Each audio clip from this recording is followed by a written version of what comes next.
Mungi owa muntu w'abantu media nkwaniriza ino. Olunaku olwaleero tuli mu kibuga eky'Iganga, tuli ku Skies Hotel we tuli. Olwaleero tukyalireku Deputy Speaker owa Municipal y'Iganga omukulu Saddam Juma eryo ne likola ssentebe basinga okumutegeera. Saddam nani?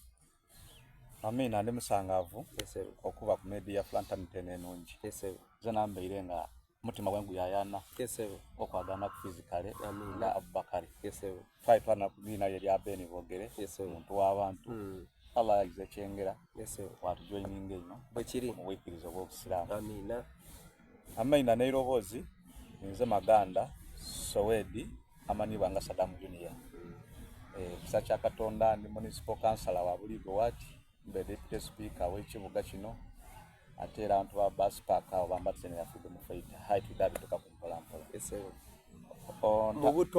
Mu buto bwange ya ndi musaada nzalwa ya Bugweri. Yesewe nsimuka igombola balyete igombe muloka bagweta Kikunu ekyalo bakyeta Businda ekyalo kino kirimu senta ibeta na Kivumbi. Yesewe bakaire bange zeyi wasinzirawo emyomojo gya busuubuzi mu Kindaji. Yesewe mu buto bwange nayindanga ino okuzaana omupiira guno gw'omuluya ogwo nga tegumvaako mu birowoozo byange guno ogw'ebyayo nagaitaganya n'emisomo mpolampola. Yesewe Primary nagitandika ku ssomero balyeta Bulyansime Primary School nasomera okuva P1 paka P5. Yesewe navaako na joininga na Kivumbi Primary School namala P7. Yesewe kyamukisa mulungi mwaka 2006 nakola P7 nze ku baana bamu abasinga akola ku isomero okwo mwaka gwaife because ndowooza n'emyaka egyasemba yofuna first grade nafuna 12 ejatusinga yafuna 8 abaali 12 twali ku babiri bafuna first grade abantu basatu. But process ya primary eyo nali omulenzi omwikaikamu nga ninze omulenzi twakula tukyeta single parent. Mama wange yandekanga n'emyaka 4 yafuna buteekanya ni muzeyi wange mama yakola ki yasikawo ngendo gaina kugikwekola era atyaime butendaawo kaliwo awo kirungi agamugulira mu kusoma kwange nakola ni step mam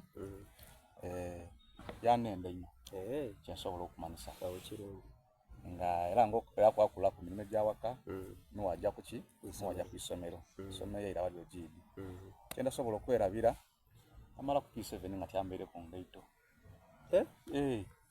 okuva P1 paka P7 nga tyambeire ku ngaito nambala ku ngaito twaitujja mu Christmas nali mu buduma bwange nakungula ebbafu dali 5 naye by then kiro baya kumusunga 2 3 awo nafuna wakati w'ekiro 7 ku 8 nafuna mu busene nagula ku engaito canvas nagula ku n'empale ya fulungweti nderu olwo muganda wange kanzo kwambala ku ngaito olunaku lwasooka okuvaala engaito wawulira otya nga tena nakantu kunkoonako era we kankoonako ndingako nti tekafuuyire tiwatambula kwolwo tiwalugabuluge bwakyalo ndi tutwali tuva mu senta ya Nakivumbi ngaye nva wano wansi naja Itale nava Itale naira wansi nagima ku luguudo olujja Makuutu nga ndikwenda abantu abone nga nambaire babone engaito ye nambaire yali yawo ityeti so awo entandika okwambala ku ngaito ekintu ekyo kyansigalawo ino birowoozo byange